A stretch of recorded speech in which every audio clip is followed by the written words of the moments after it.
elaboramos este documento, que también el título es en catalán, no está traducido, es propuesta de la Comisión Técnica de Igualdad de medidas para reducir la brecha salarial de género, para reducir la brecha vinculada a la segregación horizontal.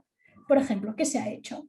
Bueno, pues medidas de lucha contra los estereotipos que promueven la feminización o la masculinización de puestos de trabajo. Después hay otro tipo de medidas que son las de garantizar la igualdad de oportunidades en los procesos selectivos.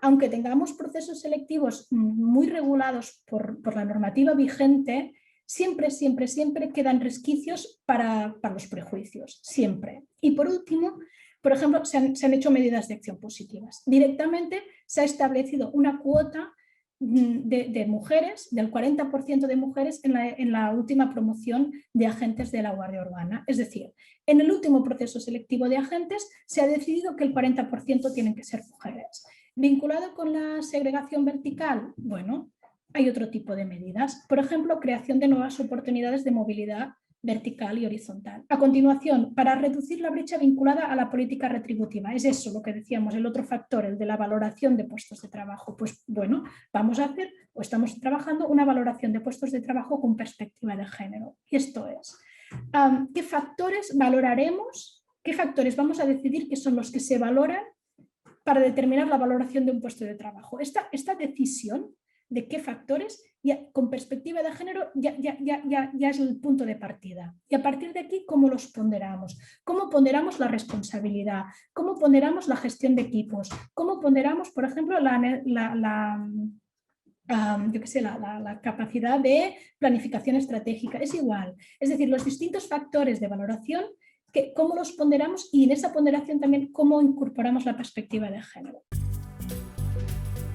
Decreto 332 del 2020, y es básicamente un decreto que incorpora medidas afirmativas para fomentar la contratación de mujeres en la contratación pública del distrito, es decir, en todos los contratos que firma el distrito de Bogotá. O sea, esto no se refiere a contratos que firmen particulares u otro tipo de contratos que no estén dentro de la administración, pues, de Bogotá. ¿Qué dice el decreto? Básicamente tiene tres medidas. La medida grande es la de establecer un porcentaje mínimo de mujeres que deben estar en la ejecución de los contratos. El segundo punto es el reporte de información. Cómo identificamos este problema de conocer cuál era la presencia de las mujeres en las ramas, y además que las mismas entidades pues no eran un poco conscientes cuál era la presencia de las mujeres en la ejecución de sus propios contratos. Entonces establecimos la obligación de presentar un reporte de información semestral.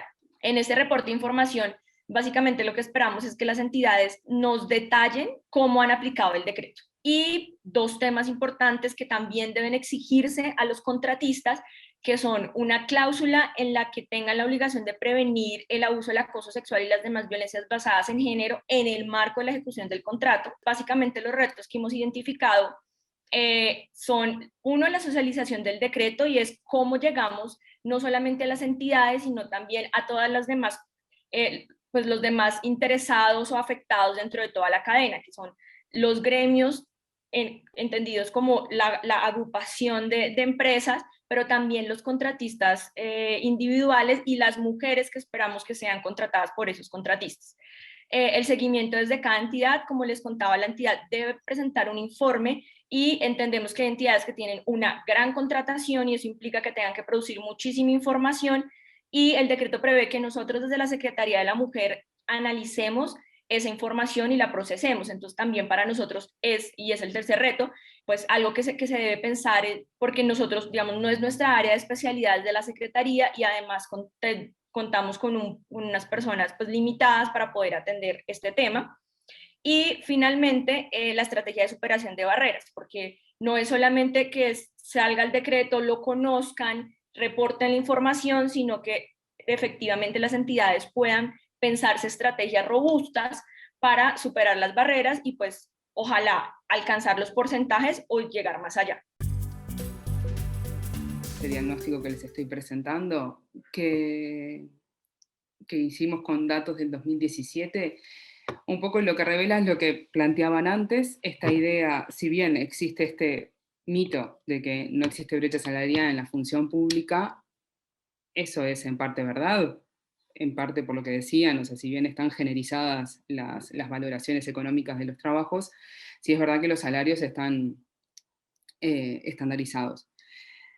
Sí, pero de todas maneras existe en lo que nosotros llamamos salario fijo. El salario fijo es lo que se le llama, digamos, el salario base más aguinaldo y salario vacacional, que son salarios extras que se tienen por ley. Entonces, en lo que es el salario como común, digamos, existe igual una brecha del 4%, que eso básicamente se explica porque las mujeres, si bien tenemos grados salariales, porque hay un sistema de remuneración bastante complejo, más altos que los varones, las mujeres tenemos jornadas más reducidas que los hombres en la intendencia. Sin embargo, cuando analizamos las compensaciones, que son esas partidas extras al salario, es ahí donde la brecha es más fuerte. Entonces, la brecha total de la intendencia para 2018 está en el 18%. Sigo, 18,8%. Bueno, esto es, supongo que lo conocen, es el Equal Pay Day, que es como si transformáramos esa brecha de puntos porcentuales en términos de días trabajados, digamos, las mujeres comenzaríamos a cobrar, digamos, el 10 de marzo, ¿no? En comparación con los varones. Obstáculos que se han presentado para poder trabajar el tema de encontrar cuál es esa desigualdad salarial que tenemos dentro del corporativo, ¿no? Y yo creo que fundamentalmente eso se está centrando dentro del área que corresponde a administración, digamos, todo lo que tiene que ver con recursos humanos.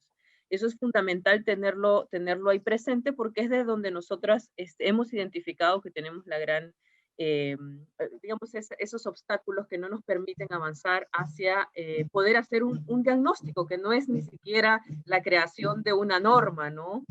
Ya desde ahí vemos que tenemos un reto bien grande, sin embargo, creo que dentro de este camino nosotras hemos logrado al menos empezar a tener los primeros diálogos, empezar a tener por lo menos evidenciar que ya de entrada no quieren ni siquiera hacer ese diagnóstico. Entonces yo creo que manejar este nivel ya de conversación y lograr que se ponga sobre la mesa nos está permitiendo, nos va a permitir llegar a lograr ese diagnóstico que va a permitir evidenciar esas brechas que existen evidentemente, pero que nos seguimos rehusando a ver dentro del Estado, ¿no? Sobre todo.